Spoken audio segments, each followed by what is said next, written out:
Pegue sua Bíblia comigo em Romanos capítulo 15, vamos ler o verso 13, que diz: que o Deus da esperança os encha de toda alegria e paz, por sua confiança nele, para que vocês transbordem de esperança pelo poder do Espírito Santo. Diga amém. Amém. Pai, muito obrigado. A tua palavra é a verdade. Santifica-nos na verdade. Que os nossos corações não estejam alarmados, deslumbrados, afetados por nenhuma outra coisa que não seja a tua verdade em nós, a tua palavra, o teu evangelho. Oramos em nome de Jesus. Amém. Estamos próximos de chegar à marca de 100 dias para o final do ano de 2020. Estamos entrando hoje, desde sexta-feira se comemora o Rosh Hashanah, que é a cabeça de ano, a virada do ano lunisolar, o ano judaico 5781. Estamos chegando na primavera, na próxima terça-feira. Estamos fazendo uma transição de estação. Eu sinto os ares mudados, você também? Eu sinto que a atmosfera está numa transição. Nós vivemos 6 meses bastante difíceis, e eu sinto que nós estamos realmente com algo se sobrepondo a isso. Eu estava saindo daqui na última quinta-feira e tive uma visão clara ali na Avenida das Nações, de uma força do futuro, o poder do futuro querendo se manifestar em nosso mundo. O futuro é aquilo que a Bíblia chama de os poderes do mundo por vir. Quando o jovem rico pergunta para Jesus o que devo fazer para herdar a vida eterna, ele estava se referindo ao futuro. Ele estava falando sobre a ideia de que um mundo de justiça, de paz, de alegria, viria se manifestar no nosso mundo quebrado. Nosso mundo ele foi afetado pela queda, e há uma ideia desde os antigos judeus de que uma intervenção divina na história, sucessiva, gradativa, iria trazer de volta a ordem perdida. Mas para você, como o futuro se parece? O que você pensa? O que você consegue ver? Qual é o seu ponto de referência? No que você acredita? As pessoas veem todos esses episódios que de geração em geração acontecem na humanidade, desde que Jesus previu de que haveriam guerras, rumores de guerras, fomes, pestes, terremotos, falsos cristos, e elas dizem, então agora chegamos ao fim. Elas dizem, Jesus está voltando e o anticristo está aqui. A grande tribulação está vindo sobre nós, portanto, prepare-se para sofrer, prepare-se para morrer, vamos todos escapar, fugir. Mas o texto que eu li fala de esperança, fala de uma expectativa furiosa de que Deus vai fazer o que Ele nos prometeu. Um dia melhor, acredite, está à nossa frente. E o nosso anúncio deve ser que esse dia cheio de luz está para se manifestar a despeito da escuridão que nos cerca. Há tantos textos que vêm à minha mente. Há uma transição do que é impossível para aquilo que é provável e para aquilo que é certo. O impossível se torna então provável, que se torna certo. Aqueles que querem que as coisas piorem para que Jesus venha, eu quero sugerir a você em pensar que o inverso disso pode ser também verdadeiro, ou pode ser a verdade dos fatos. A você que acredita que tudo tem que piorar para que Jesus venha, eu quero sugerir a você que as coisas podem melhorar para que Ele venha. Eu ainda não vi muito entusiasmo, mas eu acredito que nós vamos conseguir hoje. Alguém disse que Ele vem até nós, e depois através de nós, e depois vem atrás de nós. Em Isaías 22, verso 22, nunca mais esqueça esse trecho, 22, que é o texto repetido em Apocalipse para a igreja de Filadélfia, diz que ele tem a chave de Davi, que abre e ninguém fecha, fecha e ninguém abre. Está falando sobre uma mudança de liderança, uma transição entre uma liderança autocentrada e em si mesmada, com um propósito pessoal de se servir, que era Sebna, aquele que estava querendo construir a sua casa em lugares altos, a fim de pudesse não ser atingido, para uma liderança de Eliaquim, um pai. O texto dentro do contexto vai se referir a Eliaquim como o mordomo da casa real, que tem essas chaves para abrir os tesouros e tem as chaves também para fechar, e diz que ele será como um pai para os moradores de Jerusalém. Então Deus está atrás dessa liderança com esse aspecto não de autopreservação, de tentar de alguma maneira conseguir o seu pé de meia, subir aos altos da rocha, e Deus diz: eu vou te derrubar de lá, Sebna. Há muitas pessoas assim, com essa sina, com essa busca, com essa crise de tentar de alguma maneira se respaldar nesse mundo. Mas quanto mais longe você vai com Jesus, menos coisas você pode carregar com você. A verdade é que as coisas que precisam ser abaladas já estão sendo abaladas, e foram abaladas desde o início. Imagine os cristãos no Império Romano, vendo os godos entrando, vendo os bárbaros invadindo Roma. Muitos dos cristãos naquele dia iriam dizer: é o fim dos tempos. E nós estamos falando no século V.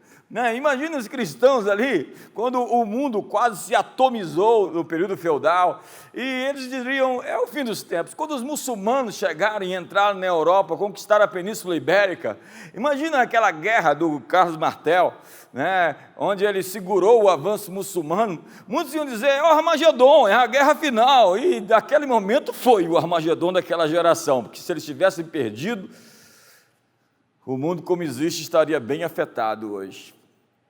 Mas você vai ver Deus nas entrelinhas, Deus presente nas subjetividades, nas variáveis da equação da história, conduzindo-nos ao nosso destino. O Cordeiro está assentado no trono, ele é digno de abrir o livro, desatar os seus selos e levar a história ao seu ponto final.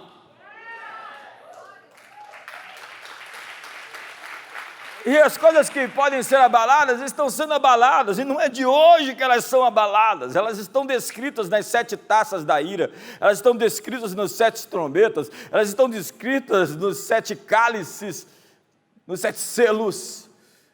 O livro de Apocalipse é senão o abalo de todo esse sistema, esse deep state, esse estado profundo, dessa corrupção generalizada do ser humano que se instituiu, se sistematizou, se tornou aquilo que a Bíblia chama de o mundo.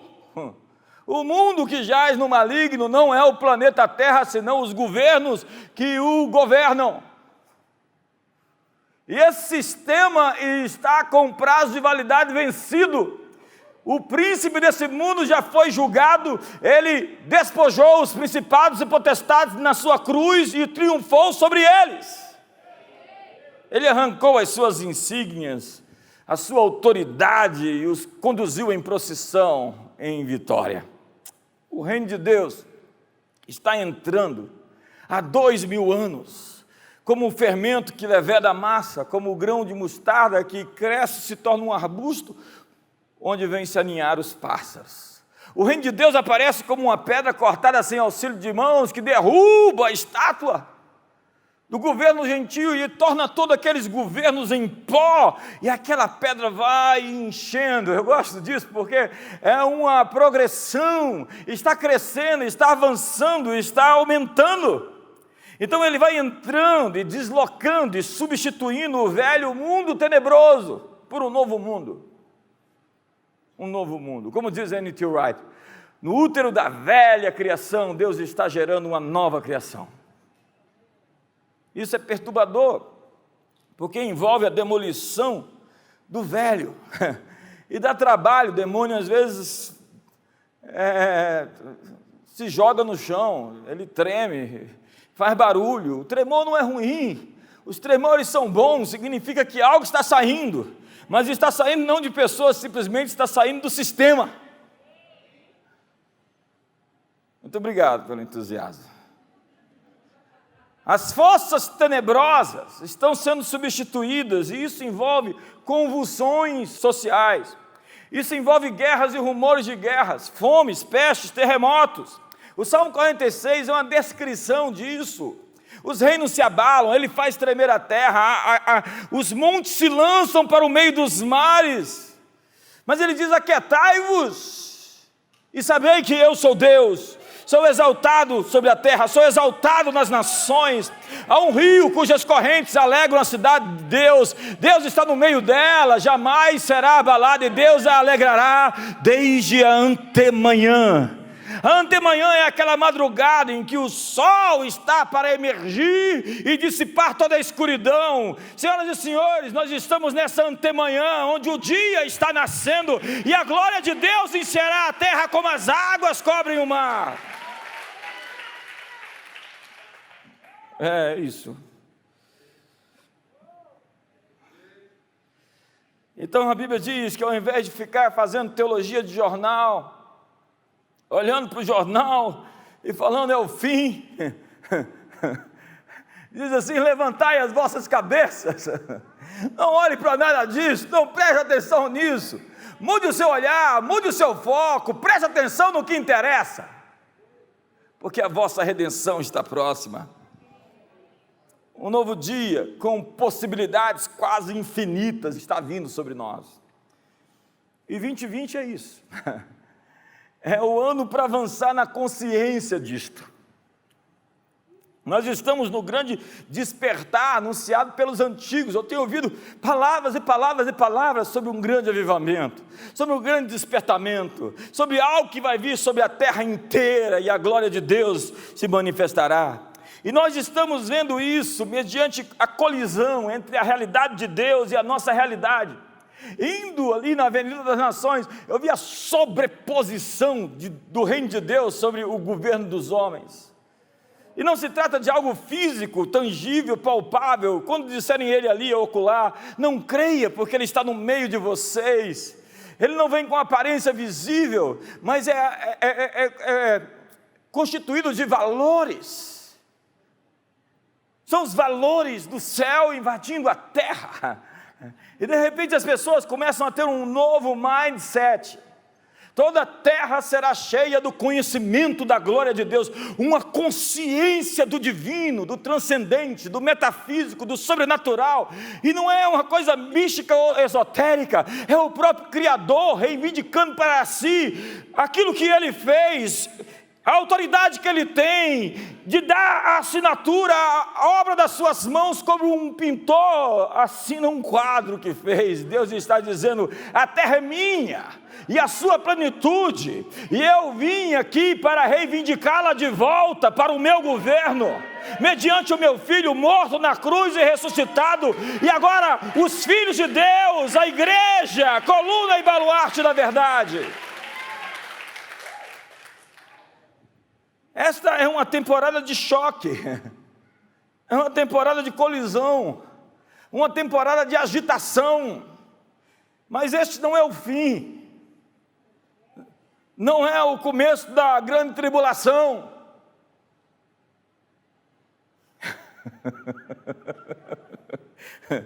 Nós não estamos vivendo o fim do mundo, ou o fim da vida na terra. Este é o fim do mundo como nós conhecemos. E veremos, portanto, o julgamento dessa elite corrupta, o estamento burocrático, o establishment, que governa as nações, os governos ímpios, ensimesmados, com o arquétipo de Sebna, tentando construir nos altos a sua casa. Deus diz: eu tenho paz para liderar esse mundo, líderes empresariais que ganharão dinheiro sem arrancar o olho das pessoas, mas que vão suprir, vão abençoar, vão enriquecer outras pessoas mediante os seus produtos, mediante os seus serviços, mediante os seus negócios. Eu tenho líderes políticos que não vão olhar para si, para o seu umbigo, mas vão tratar as pessoas como pais, como filhos, que vão cuidá-las e vão tratá-las e vão alimentá-las, vão nutri-las, vão supri-las, vão abençoá-las.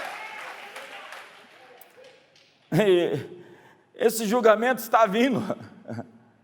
É ruim às vezes. A Bíblia diz: a ira de Deus se manifesta do céu contra toda injustiça. Deus odeia a injustiça. E Jó capítulo 20 diz que a alegria dos ímpios em breve terminará, que a alegria dos sem Deus dura somente um momento, e que os céus vão expor a sua culpa, e a terra se levantará contra eles. Zacarias diz que os ímpios serão pisados como a lama nas ruas. A justiça vai rugir. A justiça é a demonstração da misericórdia de Deus sobre abusados, oprimidos. Ele é juiz de órfãos e de viúvas. Ele é o protetor dos fracos. É quando uma linha é traçada para dizer aos malfeitores que eles não vão passar dali. É quando Deus diz basta. É quando o cálice transborda e o julgamento chega. É quando não haverá mais misericórdia para aqueles que insistem em fazer o mal. Os ímpios desaparecerão como um sonho. Como diz o Salmo 37, vi um ímpio a prosperar no seu caminho. Voltei, passei ali, e ele não estava mais lá. É como diz o Salmo 73, os meus pés quase resvalaram, porque olhei para a prosperidade do ímpio. Mas eles são como a erva, que seca e murcha, e para mais nada serve a não ser para o fogo. É como Jó diz, os ímpios não serão mais encontrados. Seus filhos, então, devem fazer as pazes com os pobres. Suas próprias mãos devem devolver a riqueza. Eles vão vomitar essas riquezas. E eles não vão desfrutar do lucro dos seus negócios, pois oprimiram o fraco, deixaram os desamparados. Eles não podem salvar o seu tesouro. Sua prosperidade não vai durar. E no meio da sua abundância e angústia, vai ultrapassá-lo. A força da miséria virá sobre eles. Deus vai desabafar sua raiva e chover seus golpes contra eles. Os céus vão expor a sua culpa, e a terra se erguerá contra eles. Para um deep state, um estado profundo, precisamos de uma justiça profunda, que mexa com os fundamentos. As pessoas precisam saber que há um certo e há um errado, porque quando eu vejo o ímpio a prosperar no seu caminho, ele pode fazer escola, e tem muita cobra voando por aí. Deus vai cortar as asas das cobras, em nome de Jesus. Existe uma condenação, portanto, para os homens maus. Ela não é repentina. Imagina o sujeito pecar, adulterar, saindo do motel, uma pedra cai em cima da cabeça dele. Ninguém mais vai querer adulterar. Ainda tem alguns que vão. Não é imediato, não é instantâneo.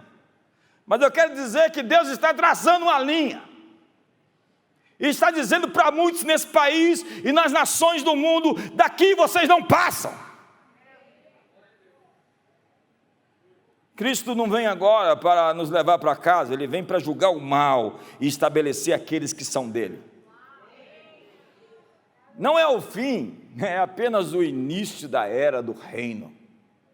Não se trata de obter segurança eterna, mas de discipular as nações. Buscai o reino de Deus em primeiro lugar e a sua justiça. Quando você busca o reino, você encontra o rei. Eles são inseparáveis. Mas nós temos operado numa narrativa distorcida de que coisas ruins têm que acontecer, já que Jesus está voltando em breve. Esta é a mesma versão do fim para cada geração que enfrentou sérios desafios na história. Cada geração disse, é o fim. Essa mentalidade existiu por 2000 anos. Cada seguidor de Jesus que leu Apocalipse 22, verso 12, que diz, eis que venho sem demora, acreditaram que ali era o seu fim dos tempos. O erro mais comum de cada geração tem sido fazer com que os cenários finais mais avançados da Bíblia se cumpram nos seus dias. Então eles formam um caixote e colocam ali, mas ninguém pode saber quando Jesus vai voltar. Ele mesmo disse que nem ele sabia enquanto estava encarnado. É preciso, portanto, entender o quando das coisas. O quando das coisas. João 16, verso 13 diz que o Espírito nos mostrará todas as coisas por vir. E Amós, o profeta, diz que Deus não fará nada sem antes revelar aos seus servos, os profetas. Nós estamos nesse processo de entender o quando. Os desafios atuais não são o fim como não foram no passado. E profetas sempre liberam a esperança ao invés do medo. Eu posso ouvir um amém? Amém.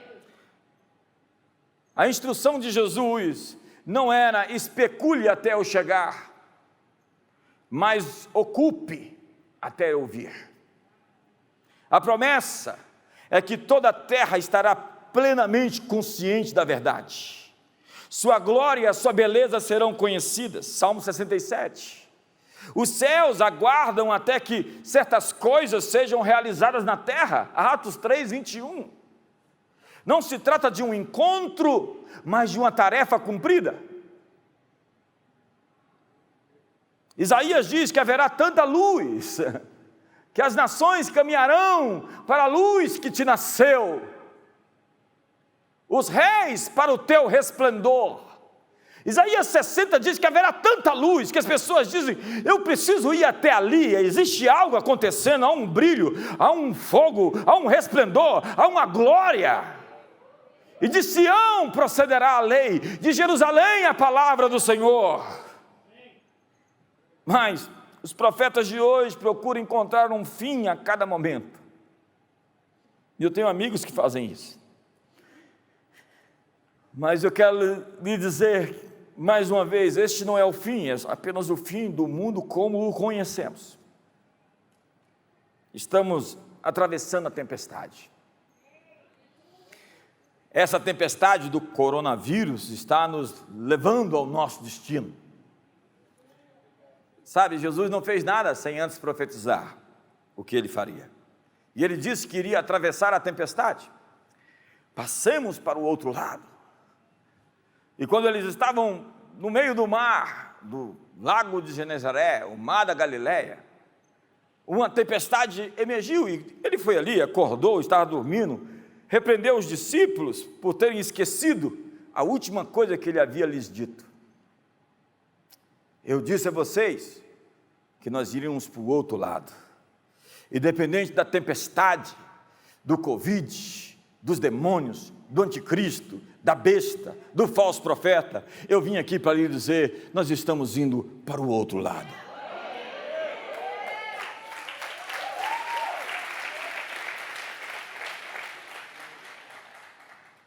Pergunte o que Jesus estava dizendo a você antes da tempestade começar. Nós ouvimos tanto, chegamos em 2020 com um consenso profético de um avanço incomparável na história. São tantas palavras lançadas. Alguém até disse assim, né? Esse ano não pode ser o ano da visão perfeita. Esse ano definitivamente é o ano em que estamos vendo mais claro. em 2 Crônicas 2020, diz acerca da história dos amonitas, dos moabitas, que se juntaram com povos a fim de lutar contra Israel. E a Bíblia diz que Josafá estava com muito medo. O povo estava bastante temeroso. Então surge uma palavra profética. A palavra profética vem para pavimentar o caminho. A palavra profética vem para criar o destino. Jaziel se levanta e diz: esta batalha é do Senhor, e vocês não terão que lutar, porque essa batalha é de Deus. Eu quero dizer como Jaziel essa manhã: essa não é a nossa batalha, essa é a batalha do Senhor. Então moabitas, amonitas, outros povos se juntaram. Era a tempestade perfeita, era a tempestade daquele tempo, era o Covid-19 daquela época. E ele leva um batalhão de adoradores para o campo de batalha. Ele instrui que coloque os ministérios de louvor na frente de adoração cantando. Sabe, o inimigo não era de fato os exércitos moabitas. O inimigo era o medo que eles sentiam. O inimigo não é o Covid. O inimigo não é o Deep State. O inimigo é o nosso medo, é o nosso temor, é a nossa incredulidade, é a nossa desesperança, é a nossa falta de fé. E a estratégia significava tirar de foco o medo e colocar em foco Deus. Porque a adoração, em última instância, é você colocar Deus no trono da sua vida. E se adorar, independente de música, de cânticos, de salmos, de odes, de hinos. Adoração, em última instância, é você dizer: Deus está no trono da minha vida, Ele me governa e Ele me levará para onde eu tenho que ir. Então quando eu adoro, eu fico focado, alguém está no trono, não é mais o medo que está no trono da minha vida. Quero dizer para você que está me assistindo na internet, está na hora de você estar congregando em comunhão com os irmãos.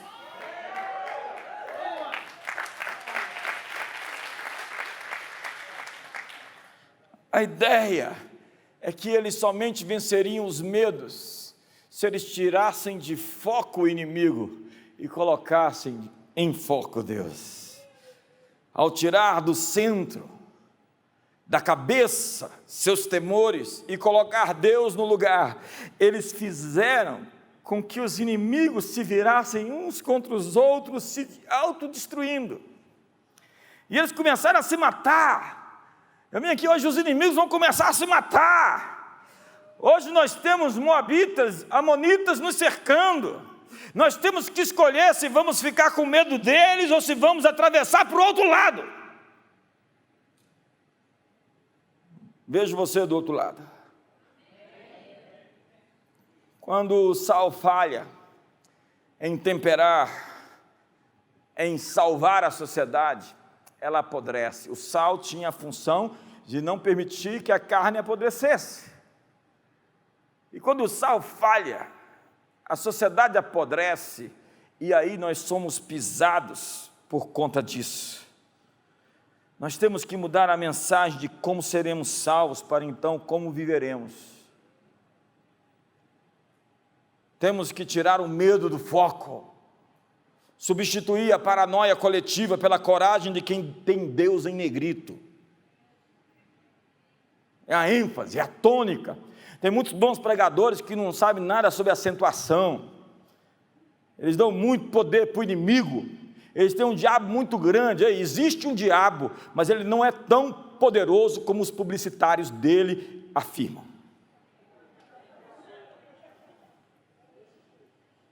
E o pior de tudo é que tem uns publicitários, você sabe, os 10 espias entraram dentro da terra prometida e falaram: o diabo é grande demais, os gigantes são enormes, nós somos aos nossos olhos como gafanhotos, e aos olhos deles nós somos também vistos como gafanhotos. Quando nós tirarmos de foco o medo, Os exércitos que nos cercam lutarão entre si nesses dias. Muitas coisas estão acontecendo hoje e vão acontecer ainda. Prepare-se, há muitos tremores chegando. E o desafio não é relatar tudo, é fazer uma reportagem, é reportar aquilo que de fato interessa, é dizer a notícia pelo olhar, a visão, a perspectiva de Deus, relatar somente o que Deus deseja, porque a verdade de Deus por vezes omite realidades que não interessam. Os 10 espias, eles acharam que tinham que reportar todos os dados importantes. Então o gigante mede 3 metros, e eles têm assim um olhar furioso. Eles até me olharam, sim, falaram: vou te matar. Tem gente que acha que tem que ficar relatando essas coisas. Caleb disse ao povo apenas sobre o leite e o mel de Canaã. E ele minimizou completamente os gigantes. Ele disse: se Deus se agradar de nós, eles são o nosso lanche. Se Deus se agradar de nós, eles são o nosso almoço. Nós os comeremos como se come o pão. A lógica de Caleb é que nós não podemos comparar o nosso inimigo conosco, mas com Deus. A comparação é o tamanho do problema, o tamanho dos inimigos e eu. A comparação é eles contra Deus. A chave para a vitória está relacionada à capacidade de enxergar, de ver. Batalhas são ganhas ou perdidas no ponto de observância. Presta atenção nisso.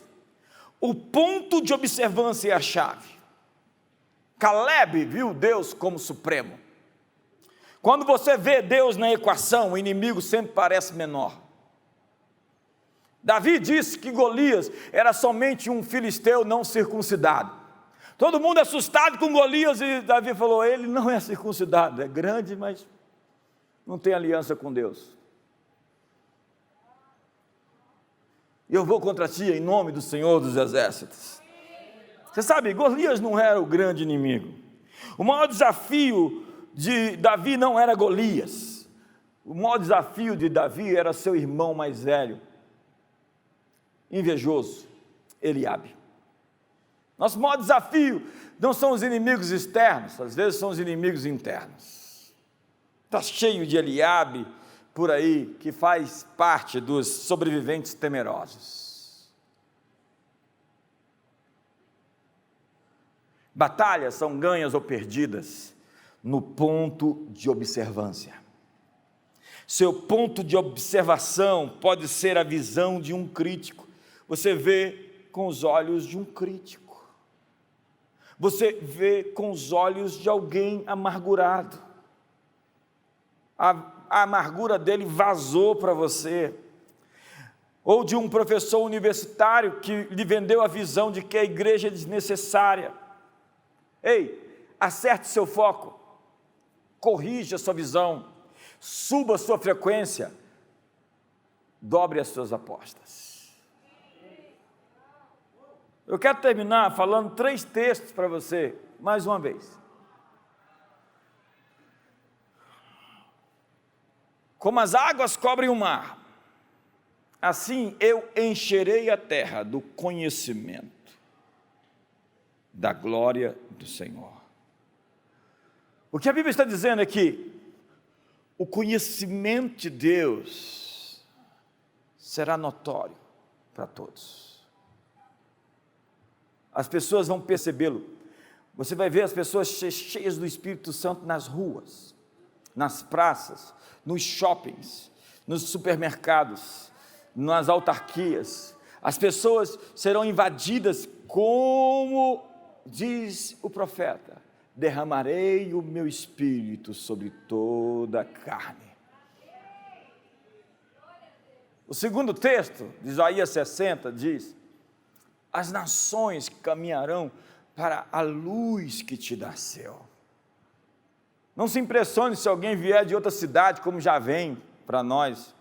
Tanta gente vem fazer ponto aqui, pega um voo, vem e fala: eu vim aqui só para passar um tempo com vocês. Eu vim aqui só receber uma oração.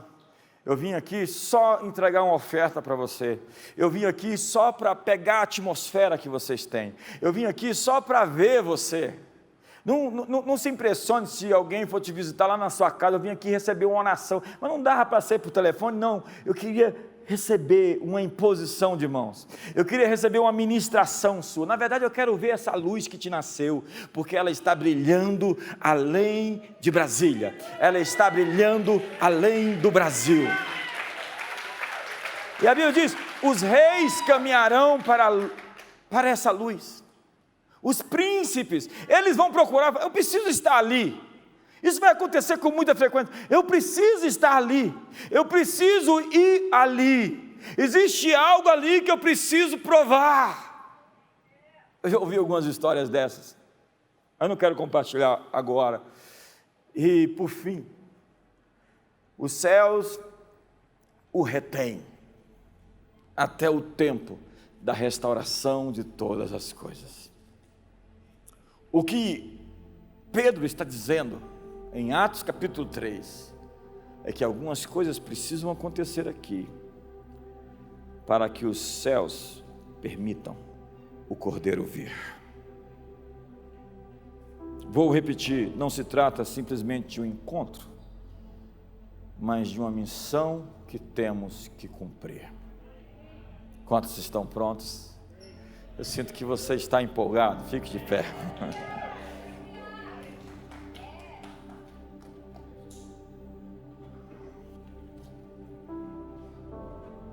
2020, 100 dias.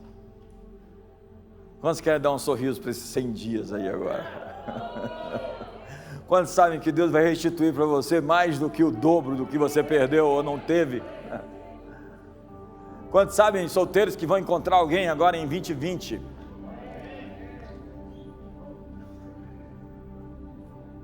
Só encontrar. Não casa tão rápido assim, não. 2021 a gente casa você. Quantos solteiros querem casar em 2021 aqui? Deixa eu ver. Oh Jesus, vê essas mãos levantadas. Eles têm fé e eu também. Confirma a obra das tuas mãos. O que eu vejo sobre o futuro, o que eu penso sobre o porvir, eu sou um profeta da esperança.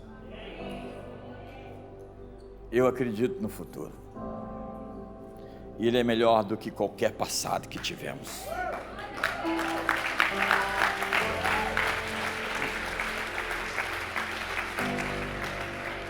O juiz virá. E eu não estou com medo da verdade. Porque se andamos na luz como na luz ele está, temos comunhão uns com os outros. É por isso que pessoas solitárias são pessoas terrivelmente perigosas. Elas não têm ninguém para enxergar suas costas, seus pontos cegos. É preciso estar em comunhão com a igreja. Agora é a parte pastoral. Entrar no ministério. Você que não é batizado, ser batizado. Você que já foi batizado, entrar na escola das nações. Nós temos lá 4 períodos de 6 meses. Tem atividade para você fazer todo dia, se você quiser, e toda hora. Tem tanto conteúdo digital. E é o nosso DNA, é quem nós somos. Você está bebendo da nossa água. Então, se matricule na Academia das Nações. Entre lá. Esteja participando. Tem tanta coisa para a gente fazer juntos. E você que já fez academia, tem o CN Play, tem o Esfera, tem os pastores, tem os líderes. não tem como não se envolver. Se você quiser mergulhar, as águas aqui são fundas e o teto aqui é alto.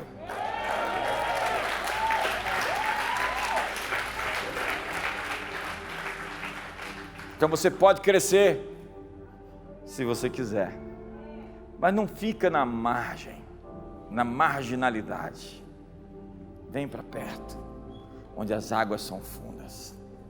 Pai, eu quero liberar sobre esses homens e mulheres a palavra da esperança e da fé, o fogo que incendeia a alma e que os torna incendiários de outros, aqueles que mudam atmosferas, ambientes, aqueles que criam pavimentos mediante palavras proféticas para o destino desejado. Pai, obrigado, porque 2020 é o ano que diz sobre crer em Deus e crer nos seus profetas. E nós estamos aqui para anunciar um tempo novo.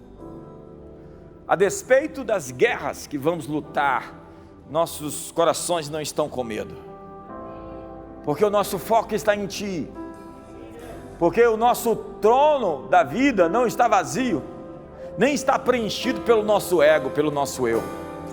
O Senhor reina sobre a terra, mas primeiro reina sobre a minha vida.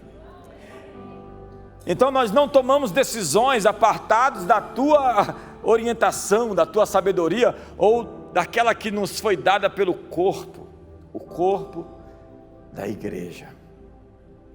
Somos membros uns dos outros, ligados por juntas e por articulações. Somos o corpo saudável de Cristo. E se há doenças no nosso meio, que se sequem. Se há doenças nas casas daqueles que nos assistem, que se sequem agora. Que todo mal, todo câncer, toda dor, toda anomalia seja agora corrigida e haja saúde sobre os corpos. Haja saúde emocional, força para se erguer, força para crer, força para se levantar. Então se levante hoje no Espírito. Pare de apontar os gigantes, pare de falar os problemas. Deus está te dando a terra prometida. Ele está dizendo: vai e entra, porque é tua. Os teus inimigos cairão diante de ti, eles não prevalecerão. Corrige o seu olhar, corrige o seu foco, corrige o seu ponto de observância. Talvez você vai ter que mudar de lugar, de ponto de vista, porque você está vendo as coisas embaraçadas. Talvez você vai ter que mudar de amigos, porque eles te tiram, sugam a sua fé, a sua perspectiva.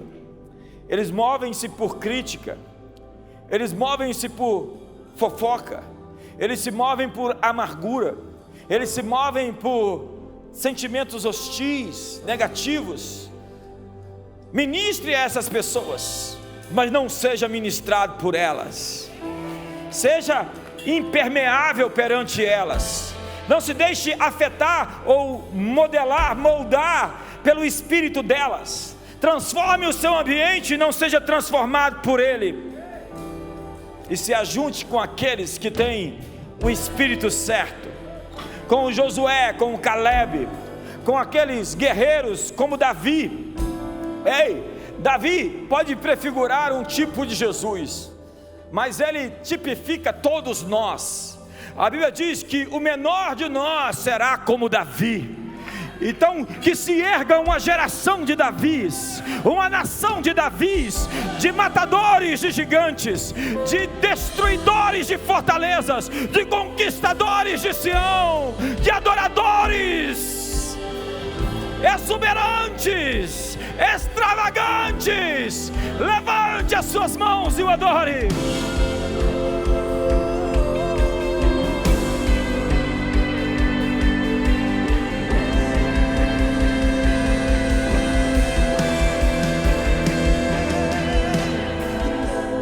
Pai, obrigado porque essa semana nós começamos a contagem regressiva de 100 dias para terminar o ano. Obrigado porque hoje celebramos o novo ano judaico, 5.781, e porque na próxima terça-feira viramos para a primavera, uma nova estação. Obrigado porque isso afeta todos nós. Estamos vivendo, seguindo para um caminho que nunca estivemos antes, um caminho por onde nunca antes estivemos, passamos, mas que foi pintado, desenhado, planejado por Ti. E eu sei que pensamentos Tu tens ao nosso respeito, pensamentos de paz e não de mal, para nos dar um futuro e uma esperança, e ainda que a árvore tenha sido cortada no seu tronco, ao cheiro das águas, ela vai brotar outra vez. Aquilo que foi cortado, foi espoliado, foi arrancado, será devolvido. Eu declaro um tempo de restituição para o corpo de Cristo, um tempo de devolução para a nossa nação, dos 500 anos de roubo e de saque.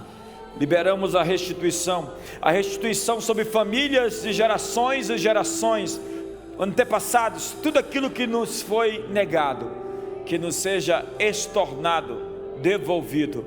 E liberamos a cobertura sobre a comunidade das nações, sobre todos os seus membros. Abençoamos todos aqueles que semeiam e acreditam nessa visão, que eles vivam novos tempos, uma nova estação.